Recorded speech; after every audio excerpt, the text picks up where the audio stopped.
वहां पे दीजिएगा कि भैया ये पे परेशानी है, मेरा आ रहा है 50 नंबर लेकिन दिखा रहा है 30 नंबर। तो शपथ पत्र आप लोग सबसे पहली बात क्यों नहीं दिए? 50 नंबर दिखा 1000 के आसपास या फिर 10,000 के आसपास, तो एक नंबर आप लेके चलिए, क्योंकि बीपीएससी के चेयरमैन अतुल प्रसाद जी ने स्पष्ट तरीका से पिछले समय ही बताया। नमस्कार दोस्तों, कैसे हैं? आई होप आप लोग स्वस्थ होंगे, मस्त होंगे और अपने अपने जिंदगी में भैया तंदुरुस्त भी होंगे। खासकर जो TRE2 में आवेदन किए वो भी भैया थोड़ा थोड़ा पढ़ाई में तो जरूर व्यस्त ही होंगे।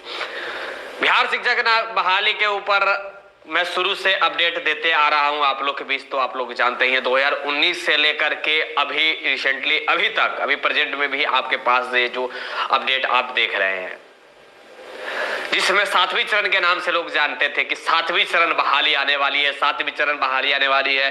बीपीएससी का ठौर ठिकाना भी नहीं था कि बीपीएससी भी नाम की भी कोई चीज हो सकती है बिहार शिक्षक बहाली को लेकर। लेकिन बिहार शिक्षक बहाली में बीपीएससी से जिसे आप 7th फेज TRE1 कहते हैं, उसे 7th फेज के नाम से भी जाना जाता है। आप लोग तो खैर जानते ही हो। खैर चलिए, इस मुद्दा के ऊपर हम बात करने नहीं आए, बात करने के लिए आए हैं भैया कि PRT का जो वैकेंसी आया है उसमें कौन आवेदन करेंगे, और साथ ही 741 लोगों को ऊपर बीपीएससी फिर से कार्रवाई करने जा रही है, उसके ऊपर कानूनी कार्रवाई करने जा रही है। उससे क्या आपका भी उसमें नाम है, क्या आप कैसे बच सकते हैं, इसके बारे में भी जानकारी देंगे। तो वीडियो स्टार्ट करने से पहले वही बात आप लोग से कहना चाहूंगा, भैया वीडियो को शेयर अवश्य कर दीजिएगा, अपने दोस्तों के लाइक अवश्य कर दीजिएगा।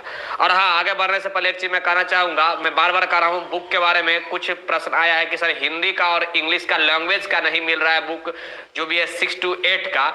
तो डिस्क्रिप्शन आप चेकआउट कीजिए, अमेज़न का मिल जाएगा। किरण का तमाम बुक लॉन्च है, मैं बार बार मैं क्वेरी भी किया हूं, तो वहां पे मैं चेक कर रहा हूं तो मिल रहा है सारे बुक। पता नहीं आप लोग को कैसे नहीं मिल रहा है, तो अवश्य लिंक डिस्क्रिप्शन चेकआउट कीजिए, अमेज़न फ्लिपकार्ट का मिल जाएगा।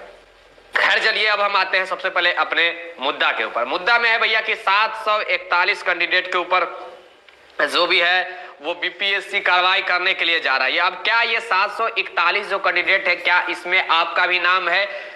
क्या आप भी इसमें हैं? आने वाले समय में आपको वंचित किया जा सकता है इस बहाली से।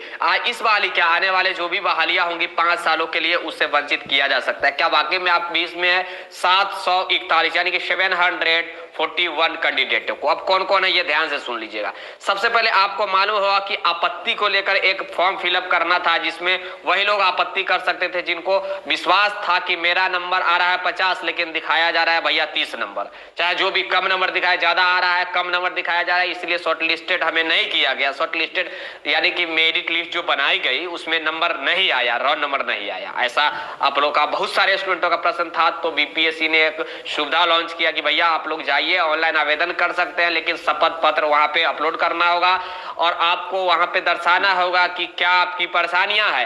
तो कुछ लोगों ने क्या किया, कुछ क्या 741 वहां पे आवेदन पड़ा। 741 आवेदन में एक भी कैंडिडेट ने अभी तक जो भी है वो क्या बताया जाए, शपथ पत्र जो है वो नहीं दिया। अब ये बड़ी दुर्भाग्य की बात कहिए या जो कुछ भी कहिए, जो व्यक्ति शपथ पत्र नहीं दिए हैं उनको तो डालना ही नहीं चाहिए था, सबसे पहली बात। अब शपथ पत्र जब मांगा गया था, आपको पहले वार्न भी किया गया था कि भैया शपथ पत्र आपको देना ही होगा। शपथ पत्र दीजिएगा और अपना अपना प्रश्न वहां पे दीजिएगा कि भैया ये पे परेशानी है, मेरा आ रहा है 50 नंबर लेकिन दिखा रहा है 30 नंबर। तो शपथ पत्र आप लोग सबसे पहली बात क्यों नहीं दिए? 50 नंबर दिखा आ रहा है, 30 नंबर दिखा रहा है, तो शपथ पत्र जो लोग नहीं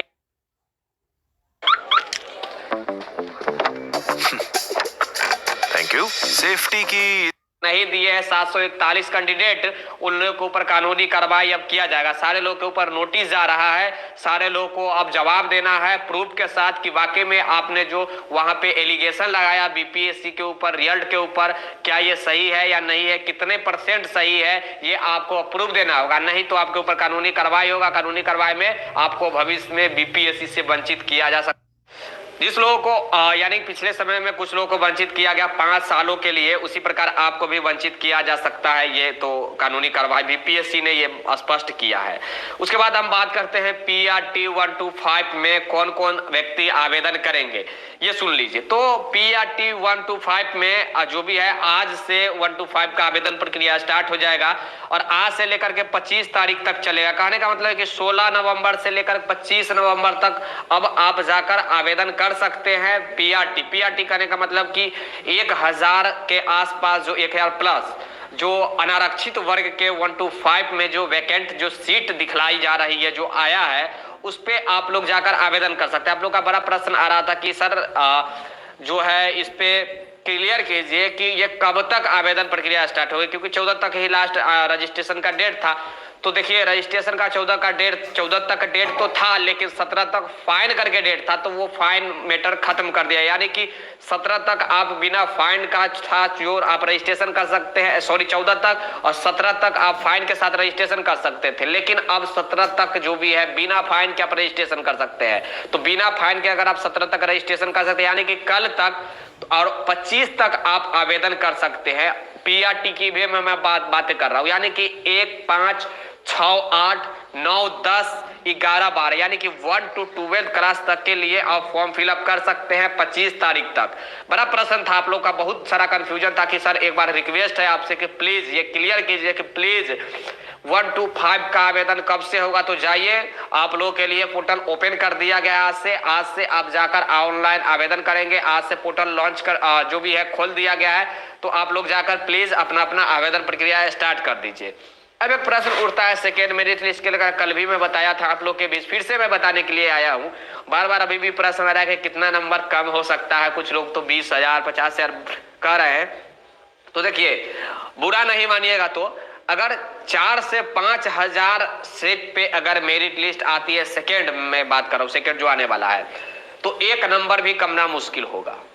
1 नंबर भी कमना मुश्किल होगा अगर 4 से 5,000 सीटों पे आती है। तो अगर 10,000 के आसपास सीटों पे या फिर 10,000 प्लस सीटों पे आती है, यानी कि 20,000 के आसपास या फिर 10,000 के आसपास, तो 1 नंबर आप लेके चलिए। क्योंकि बीपीएससी के चेयरमैन अतुल प्रसाद जी ने स्पष्ट तरीका से पिछले समय ही बताया था कि भैया, प्रेस कॉन्फ्रेंस में बताया था कि हम 1 नंबर कम करते हैं तो भैया 10,000 स्टूडेंट हमें मिल जाता है। ये आप मत भूलिए कि आपके पड़ोसी राज्य वाले जो स्टूडेंट, यानी कि पूरे भारत के स्टूडेंट जो आवेदन किए हैं, वो भी इसी में आएंगे, ना कि केवल बिहार वालों के लिए।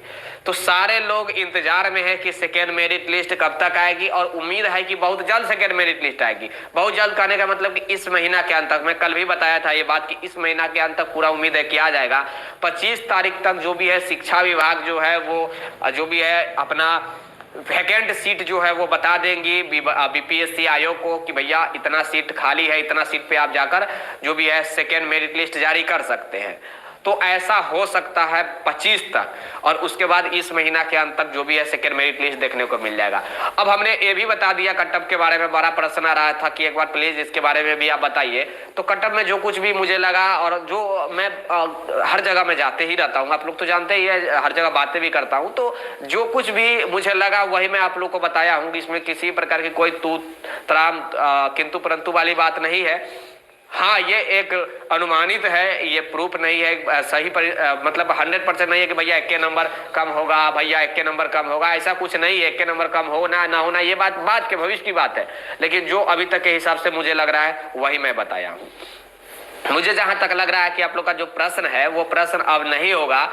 इस 741 जो कैंडिडेट है, क्या आप भी इसमें है, अपना प्रतिक्रिया जरूर दीजिए। क्या वाकई में आपने भी बीपीएससी पोर्टल पे जाकर जो भी है चैलेंज किया था कि मेरा इतना नंबर आ रहा है बट इतना ही शो हो रहा है? क्या अगर किया था तो अब आपको नोटिस जाएगा और उस नोटिस का आपको जवाब देना होगा। जवाब में क्या देना है कि आप प्रूफ दिखलाएंगे, वहां पे प्रूफ देंगे कि जो भी आपके पास प्रूफ है, प्रूफ तो आपको देना ही पड़ेगा। प्रूफ आप दिखलाइएगा तभी वो मानेगा आयोग की यस ये आयोग की गलती थी, ये स्टूडेंट की गलती नहीं है। आयोग की गलती आपको बताने के लिए आपको प्रूफ देना ही पड़ेगा। अगर प्रूफ नहीं दीजिएगा तो उल्टा आपके ऊपर जो है कानूनी कार्रवाई किया जा सकता है, और ये होगा ही। उस वक्त भी जो है नोट करके लिखा गया था, वन करके लिखा गया था कि ठीक है भैया, आप जो भी है कानूनी कार्रवाई किया जा सकता है अगर ये झूठा साबित होता है। तो जो आपने एलिगेशन लगाया बीपीएससी आयोग के ऊपर, अगर वो झूठा साबित होता है तो फिर आपके साथ परेशानी हो जाएंगी, आपके ऊपर कानूनी कार्रवाई किया जा सकता है। खैर चलिए, जो कुछ भी होगा, डरना तो नहीं।